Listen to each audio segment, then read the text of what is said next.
Those are the kinds of women that women are walking around with. And God did not want me to stick around with them. A lot of my friends were my age. Some of them were slightly younger. Others were older than me. The older ones were the worst. The older ones were the worst. The ones that fit like 5, 6, 7 years. My goodness. They would gather together and treat me like I'm a child, even though I was extremely mature. If anything, remember I told you in the earlier, that I once had like a whole caucus, a circus of ridiculous females encircling me, telling me how my character is so flawed and how I need to change. Yeah, those were the ones that were my colleagues in the office, and they were older than me by several years. Yeah, I was in my 20s, they were in their 30s, and these women felt that because they were older than me, they were going to talk to me like I am a teenage girl that needs to get her act together and change her ways in order to basically be part of his scheme sabo. I made a decision then to walk out. I could not deal. So across the board, nje, women are just crazy. And the Lord saw this issue back in the day, how it is that unbeknownst to myself, I was hanging out with those who had put garden scissors in my back. So God took me out from society. He was like, I am the Alpha and the Omega, and I care for my children. I'm not gonna rent you out of horrible friendships only for you to just go and make brand spanking new ones. But this time around, you've got so much pain in you that the amount of trauma that you're gonna feel from repeat offenses is going to basically put you in the ground 6 feet. You will end up feeling like there's nowhere to look. You will end up feeling, Karabo, like I don't make any women worth my while. You are going to end up feeling like there's nothing at all possible or feasible or achievable anymore in the female community. There are women that I've set apart. There, with Elijah's promise, there are 7,000 others that have not knelt to Baal. There are women with whom you can ride into the future, that while they might have jealousy against each other, bottom line is, like you, they exercise self-control. They will know not to walk with reviling. Gossiping is a thing. There will be people that are brittling their flesh under the power of the Holy Spirit. And so do a better thing. They will not be perfect, because no one on earth is perfect, but they will be consumable, survivable. They will be edible, palatable. They will be able to be taken in your stride in a way that's going to feel like a breath of fresh air. In the same way that I have worked in you and built character in you, I've also done it with other women. And I will let you know when one comes into your life. If at all she is a keeper, I will let you know. In the same way that when your husband comes, I will let you know. Everything else, I will give you flailing red flags, warning, hazards. Do you understand? Because I do not want you gathering for yourself another Pinky, another Paulina, another Rinelwe, another this. Basically pseudo names that I am using to describe my friends from the past. Ditweba, Amakundwane. Fellowship with women is so precious when it is holy, when it is unfettered by insanity. I have experienced it in the past, but only for as long as it took for jealousy to take over the reins and start driving the show.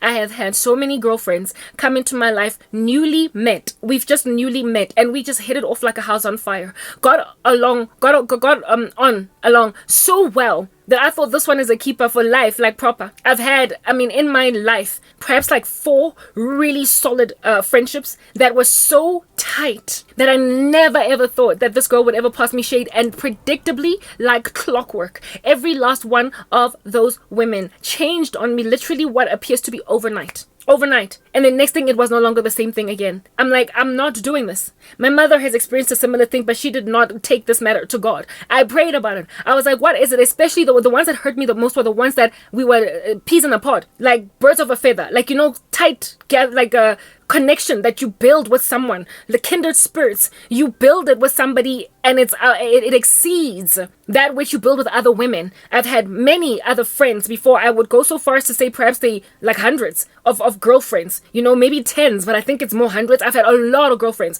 in my life, but only about 4 or 5 have ever really just been so solid and so strong. Such a bond that was created between us, that when things fell apart with them, it really hurt. And this started happening to me from as early as freaking primary school. From primary school, where it is that I'm like, okay, this is it. And the 5, okay, if I count primary school, maybe make that 10.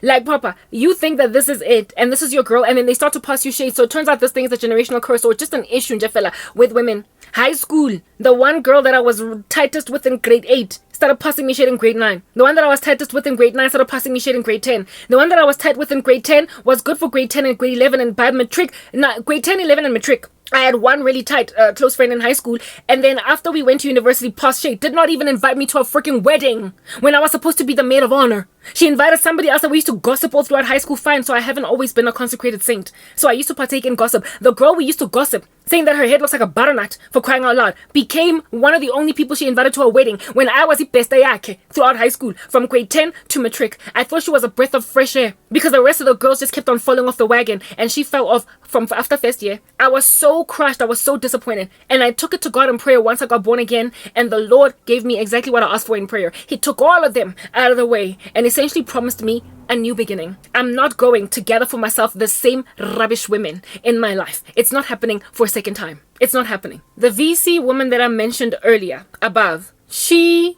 of course, found out quite immediately after I blocked her because she was surveilling me every day. Do you understand? So she basically found out that I busted her for whatever she was doing to me. Got a little bit embarrassed, but then moved on with her life, but not before afflicting me spiritually and sitting on my fitness content. So God is like Arabo. If you want to keep on cutting, breaking, blocking, severing random females I warn you about the moment they try to reach out to you, if you keep on cutting them after they break you, girl, the residue is there. The damage is done. And I will continue to allow what they do to you to lodge. I will continue to allow what they do to you to work until you get trained to listen to me and know who not to respond to know who not to accommodate, to know who not to bring into your inner circle. Because when they are at a distance, they will ever look at you as fans while you are the tantamount of a celebrity. But the moment you bring them in, that's when they develop a big head. They become arrogant, and then they look at you like something underminable, underestimatable, something smaller than them, even though you are obviously with grand girth. The way you speak, the work you do, everything I've gifted you with is evident. It is glaring, it is gawking, it is yawning, it is doing a violent speech at some kind of a roadshow. Yet they will act as if though you are minuscule, like a baby, like a child. They will carry you around like you're an infant on their back. And they will make you feel small. Just like those women in your organization that literally sat you down to make you, to literally ask of you to change your personality or not be a part of what they're doing anymore. And you made a better decision to walk away. So if you don't want to have to first deal with mowing that lawn, if you don't want to first deal with mopping that floor and picking up the pieces of your uncomfortable heart that is broken, if you don't want to deal with that, you will listen to me. Because I keep warning you every single time some silly person comes into your life. Like even with the American man that ended up my fiance, I was warned literally on the first day he wrote me. But I ignored the Holy Spirit. Like the word that the Lord told me, I ignored it because I imagined that literally I get too much information on a daily basis from the spirit realm. And I'm not even sure for the better part of the time if it's God talking or if it's the devil. So I'm just going to give people a chance and figure it out later if at all that was God warning or the devil hating. Was it God warning or is it the devil hating? Even though I know the voice of God, I have trained my ear to understand the voice of God, but I ignored. It happened with another dude, another woman, like so many people has God warned me and I ignored. So the Lord is basically telling me at this point that I think, it is time, Karabo, to grow. Papa, you need to stop because your life is so hard. And you are love thirsty and nobody is having your back. No one is looking out for you. You need to stop talking to, accommodating, literally responding to emails from just about anybody. When I've given you a poignant spiritual gifting, I have literally given you so much. You get spoken to from heaven literally every single day. Thanks to your sorrow, your loneliness, your separation, and your isolation, your solitude from society, I have seen it fit to talk to you and keep you company every single day. I am literally sitting with you every day, and I let you know when something rubbish is coming through. Until such time that you start listening to me and stop ignoring me, I am going to allow these fools to come in until you're properly trained. Back in the day, there was this urban legend running around in my community, Gosoweto, growing up. There was this, apparently there was a woman that had a baby that had grown to like 3 or 4 years old or whatever. And this baby refused to walk. This baby refused to crawl. This baby was still on its belly. And the mother one day apparently took the baby and put it in a bed of red ants. And this baby cried and cried and cried until it crawled. It cried and cried until it walked. It cried and cried until it finally started running. And that's how this mother trained her toddler to start basically being a human being and being independent and walking. Of course, it was an urban legend. I don't think it was a true story. But when I was a child, I believed it as a fact. Right? That urban legend is exactly what is applicable in my life today. The Lord has put me in a bed of red ants, and I am crying and crying and crying, and finally I will crawl, finally I will walk, and finally I will sprint. Because what are you doing as a 4-year-old still on your belly? You ought by now be at least running around, even though you keep falling all over the show. Bottom line is you are progressing like other babies. The Lord has told me that, Karabo, I've given you a very pregnant spiritual gifting for you to be able to successfully avoid every ugly rubbish that comes into your life. I have given you a gift of that nature, but you keep accommodating people because you're lonely. You keep accommodating them because you're struggling. You are not going to accommodate any more people. And if you insist, you will crawl and cry. You will literally be on your belly and cry on these red ants until you start to run. You need to know who to keep at an arm's length. Because when you are a certain person, when you've got a certain gifting, when you are of a certain caliber, should I use that word, you can't just have anyone as a friend. A queen cannot just go around in the streets and befriending every last peasant out there in these streets. You need to have certain people in close proximity to you that can be trusted, that have been vetted by some of the most pregnant, screening sessions in the land, because you're a queen. You could have anybody infiltrating you and killing you, for crying out loud, and then next thing, as the monarch of that particular land, you are gone, you've been taken out of the way, and you, without yet having an heir. You cannot be knocked out by fools. You cannot allow yourself to get knocked out by fools because you were foolish as a queen. I've given you a certain calling, and there are only certain people that are allowed to come into your life, into your space. Yours is going to be, for as long as we're still out here in these streets rolling on this earth, before the rapture happens, it's gonna be lonely. You are not going to have tens of thousands of, hundreds of thousands of friends, Karabo, because very rarely do people of a certain profile or caliber ever have lots and lots of friends, lots and lots of people that are just always around them. I've given you a particular gift, and it means that you will not have very many people in your life. So you cannot just accommodate any random buffoon that writes you, every random buffoon that says anything. You literally cannot. You ended up engaged to an animal in the occult. You're going to end up gathering for yourself 5, 10, 15 horrible friends like the ones that you had back in the day if you don't close even women out. And the dream that I had was God warning me about essentially the slew of offense that's going to come my way from women. In this dream, there were 2 such little women. Their disposition, their constitution sort of was tiny. They were small. They had little afros. They looked like a matigoloshi. They were tiny. They were much too small for me, but they had a self-importance about them that was loftier than me.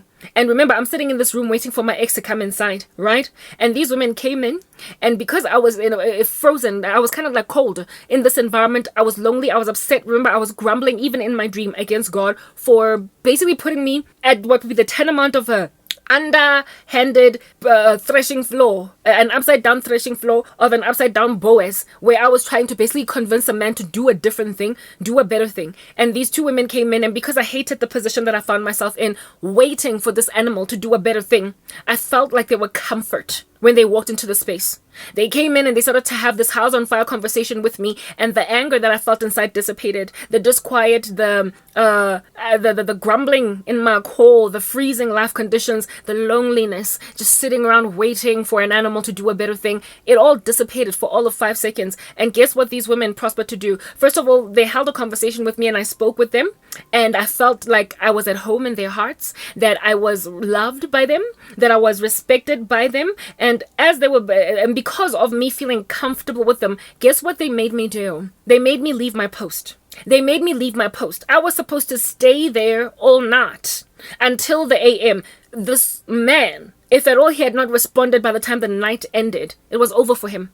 But I knew I had a job to stick around until the night ended. Then only am I free from staking out this place. Then only would I find myself relieved of the duty to stake out this secret society, waiting for my ex-boyfriend to come out of it and do a better thing, okay? Yeah, I abandoned that post. I abandoned that post in my dream. These 2 females, rose up a conversation from the mud, spoke with me, blah, blah, rah, rah, rah, blah, okay? I then found myself following them somewhere, leaving my post. I left my post while my ex-boyfriend was busy staring into this room that I was at. He didn't look like he was about to barge, but bottom line is I had a duty to sit there all night long lest this bugaboo should maybe in hour 3 or 4 decide to do a better thing. Basically what God is giving him a grace period to do. Now, if you leave your post that the Lord has given you, God is not going for the life of him to put somebody else at that post. He's just going to punish you. It happened with Moses. He wanted to reject God's call, burning bush and all. He's like, nah, I'm stuttering. And he was like giving God grief. God was like, I'll give you everything you need. Moses was nearly killed. Do you understand? Because of him basically abandoning his post. His wife, Zipporah, had to stand in the gap for him when the fire of God wanted to kill Moses by circumcising their son as a sacrifice on behalf of the husband. And then Moses went on right ahead to do what under heaven he was supposed to do. So God had like some issues with Moses being like, no, I don't want to do it. I don't want to do it. And the Lord ended up giving Moses a sidekick called Aaron. That would not have happened if Moses had just embraced his gift, all of it, and ran. He would have been the sole proprietor of this particular call. But he decided to put Aaron into the picture. And we all know that while Aaron and Moses were a great team, every so often Aaron, especially when they came together with Miriam in the wilderness, man, they pulled some stunts. And they were not faithful. And even in the wilderness, Moses did not have the sufficient support that he needed. Came back from, is it the Mount of Horeb or whatever. And then there's like this party going on with a golden calf. Aaron could not bridle that. He did not prosper to bridle that for whatever reason. So God, it just ended up plaguing upon plaguing. Moses felt alone. When the Lord gave him instructions, he was grumbling.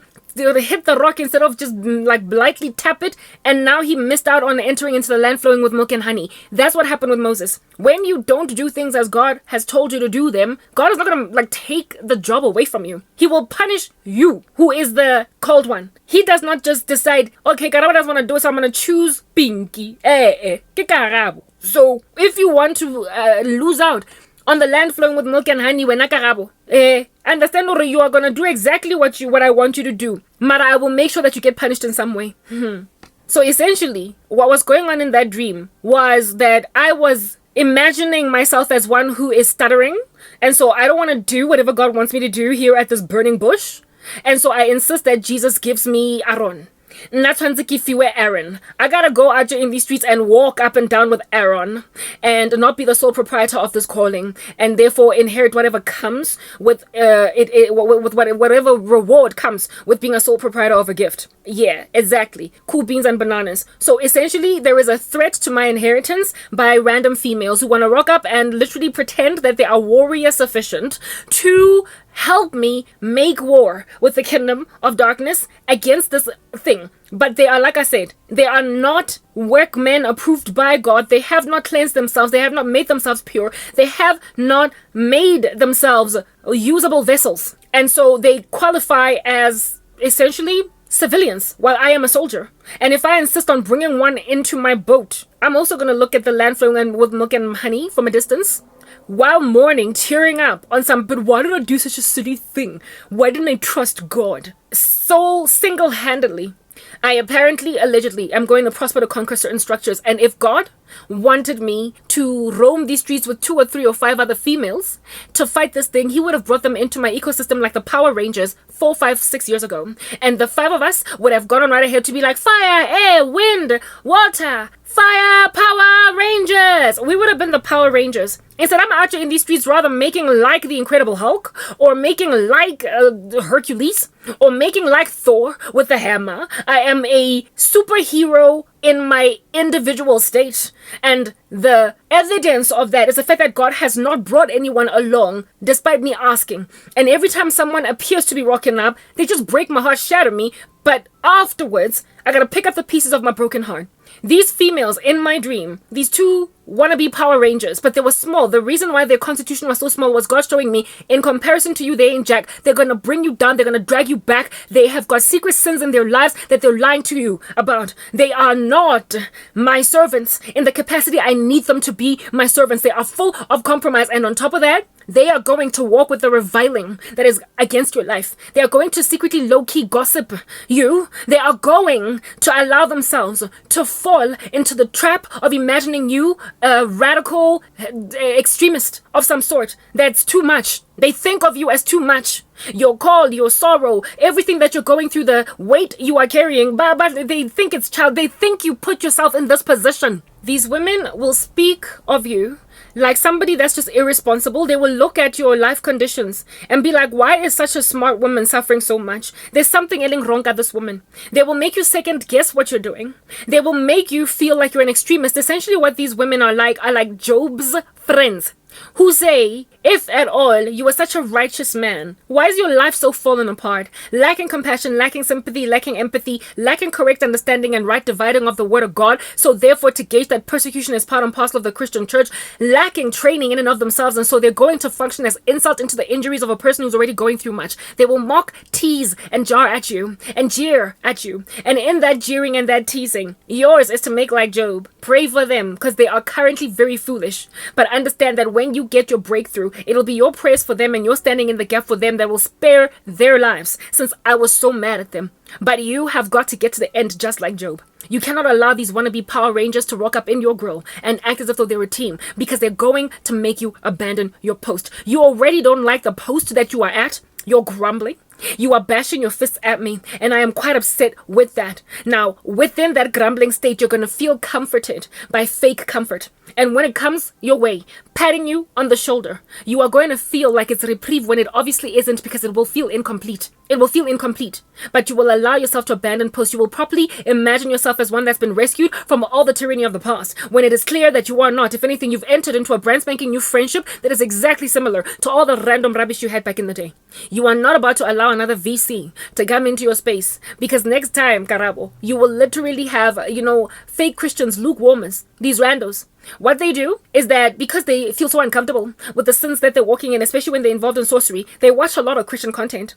And they feel as if though, insofar as they can comment on a Christian video or donate to a Christian ministry, that they're good. So every so often they contact Christian influencers, and if these influencers respond to them, like I said, bringing a fan into the space of your person as a celebrity tantamount, you are causing the spurring up in them of envy, because now they feel like they're in your inner circle, and that envy is going to make them target you, since they are already witches. So if you had kept them at a distance, they wouldn't have bewitched your ministry. They would not have cared to do that, because their guilt over their sin is what's making them watch Christian content. So they're not bewitching Christian content creators across the board. But if they come into your life, since they're not walking in piety, since they have they have abandoned their own posts, they've compromised in some way. They waited on me for a while, and upon them not getting answered prayer fast enough, they ended up doing witchcraft. They're going to covet your piety. They're going to covet your long-suffering, your fortitude, and your patience, and then bewitch you.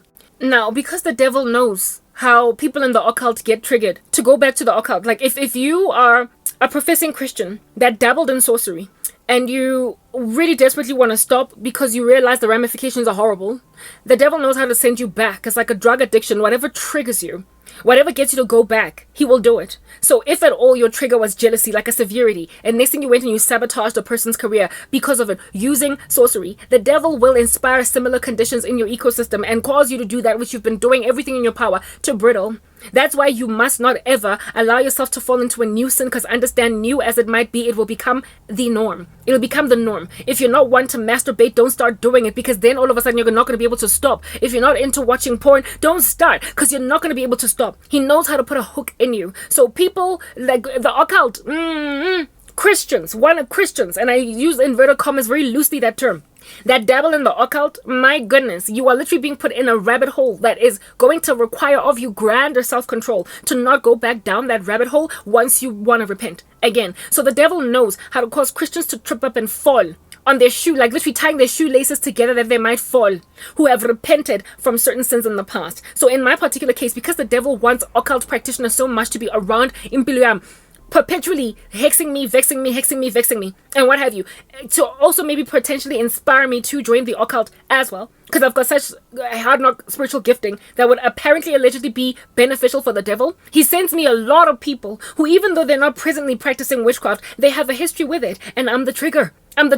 So he's just flooding me with them, and they start out alright, and the next thing I've got witchcraft all up in my grill. It has happened way more times than I can frankly appreciate, and I don't want another little witch all up in my grill, another person that just needs a little bit of jealousy to decide that I'm gonna stop her, someone that's gonna come into my ecosystem as a fan that I was irresponsible enough to accommodate as the said celebrity. I am in too much pain. The streets around me are much too dire. These women in my dream, they what do you call this thing? They removed me from my post where I was supposed to be waiting until the day the sun rose. They removed me from that post, and especially considering I didn't want to be at that post, because like I said, I'm very irritated with my ex. Like, I want nothing to do with him. But apparently, allegedly, God is calling him. So I'm reluctantly doing this work where I'm rebuking this rando, knowing that he's going to come and watch my content. And with this reluctance, there then came these women in my dream, and they made me abandon post, and guess where they took me? Guess where the females took me? And I gladly followed. These women took me to a church that was a combination of Grace Bible Church, Soweto, Rhema in Randburg, Emmanuel Baptist in Florida, some other church back in the day, Debeni, before I got born again, that I went to with some friends of mine when we were on holiday in Durban. Some other church, AME, Kotladi, Soweto, where I grew up. My grandmother used to take us to this AME Methodist church, just down the road. Basically, it was a church that was a combination of every church that I have ever been in since I was a child, all the way up until my redemption. And all of these churches had one thing in common: some form of compromise. I fell out of every last one of them because there is something wicked that they all did. Rema, there was lots of compromise. Wheat among tares, lots and lots of tares than wheat. Compromised message. Lukewarm, seeker sensitive. Same thing with Grace. One up on Rema, but still seeker sensitive. Lots of attitude within the ministry of helps, where there's no real love between brethren. And so when you are trying to serve there, you will get the vibes of competition in Karake High School playground.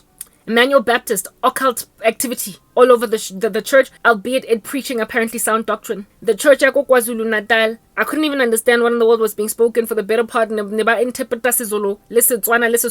I sat there, I was bored, I was lost at the time, I wasn't saved, but I went anyway because we all decided to go to some church of the friend of the boyfriend of one of my girls' friends, and they went to church, so we all just went, but I was bored. Yes, another one was a church at one of my friend's sisters passed away, and right, the church was a mix of that, and I was born again already by the time that I went to this church. And I remember when they were preaching from the book of Job at this funeral, and they were just ransacking it out of like hermeneutical context or exegetical context. They were just messing that scripture up, like in the word that like scriptures in the book of Job, they were messing them up. They were not biblical. They were not rightly dividing the word of truth in that church. Yeah, I could go like all the churches essentially that have just disappointed. I was in a church in this dream, taken there by these women.